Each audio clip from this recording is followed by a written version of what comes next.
The election campaign's in full swing in New Hampshire, bellwether state of the nation, that goes to the polls on March 10th. And growing support for Goldwater. So the Goldwater Rule has an interesting history. In 1964, Barry Goldwater ran for president, and a now defunct magazine, Fact Magazine, did a survey of psychiatrists and published an article saying psychiatrists think that Goldwater is unfit. Goldwater sued them, and he won. And as it turns out, actually, he deserved to win. It was libelous. He was not unstable. And the psychiatrists who wrote those statements about Goldwater, it's important for people to understand the history of our field. This was in the 60s when Freudian psychiatry really ruled the roost. This is what I've discovered. We are constantly bedeviled by powerful unconscious forces in our beings. And so their explanations were things like, he's a latent homosexual. He's been scarred by his potty training. He has an unresolved Oedipus complex. Based on unconscious hate of his own father, caused by childhood jealousy.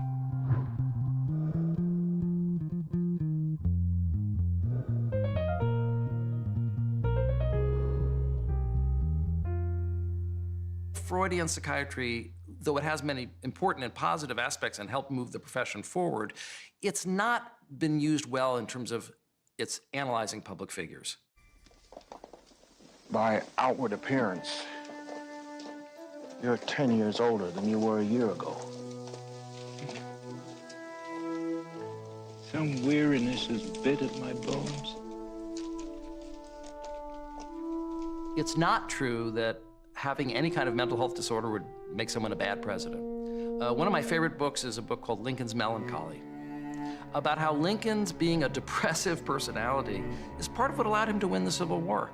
He had a capacity to endure mental suffering that was baked in to who he was. And so the enormous burden of the Civil War was something he was actually able to endure.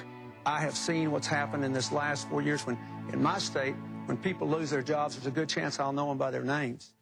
Bill Clinton. I wrote a biography of Bill Clinton about how his hypomania was part of what energized him in terms of his charisma and his creativity, and it also had to do with his impulse control problems and his hypersexuality, so it was a double-edged sword.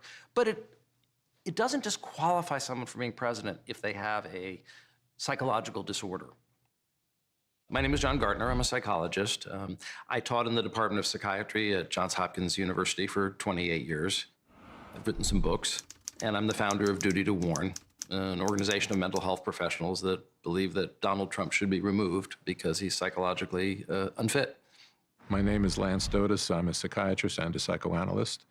I've spent most of my research career looking at compulsive and addictive behavior. And I've become interested in the importance of psychology and politics in recent years because of the threat to our country. My name is Justin Frank. A psychoanalyst and a psychiatrist. I've been in practice in D.C. for about 40 years. Is Donald Trump fit to serve as the president and commander-in-chief? I can answer that with one word: no. Trump is a sociopath, a sadist, a con artist, a racist, a misogynist, a sexist in general, and I think it is a problem.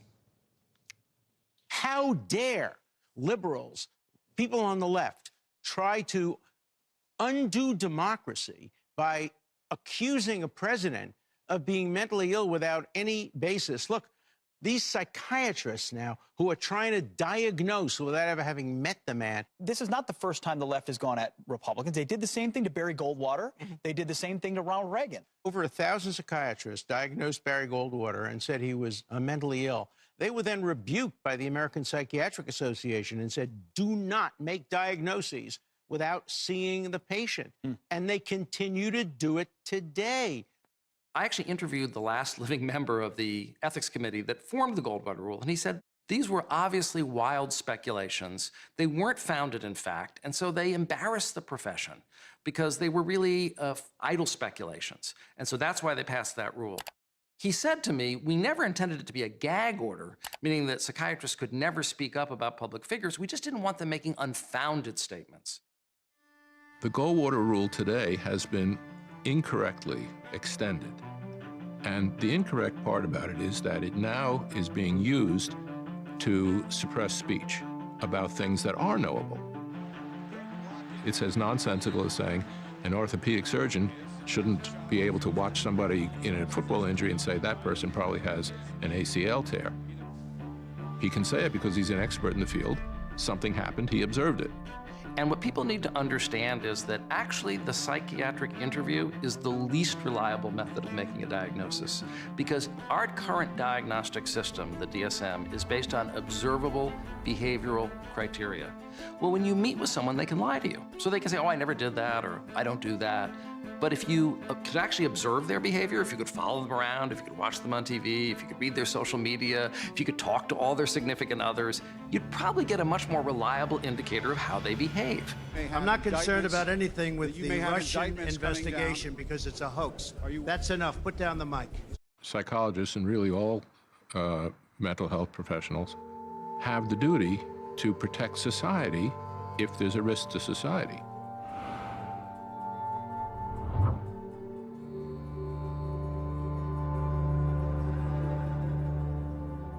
So the Tarasov case was in the 1970s. A patient said to a psychologist, I'm going to go home and murder my girlfriend. The psychologist didn't warn the potential victim, and the patient went home and killed the girlfriend.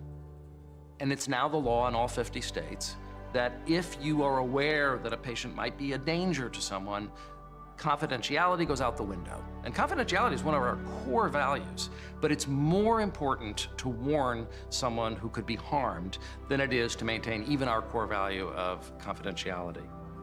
Trump is not my patient. He's not saying I'm gonna go kill my girlfriend. But the number of people who are at risk, the number of people who could be harmed isn't one person. It's hundreds of millions of people. So if we didn't speak up, that would be the immorality. What annoys me about the Goldwater Rule, the way it's being interpreted now, is it's being interpreted as if we are being unethical by speaking out and warning the public. When in fact, I ask this question: to whom will history be kinder? Those who spoke up during the age when Trump rose, or those who were silent?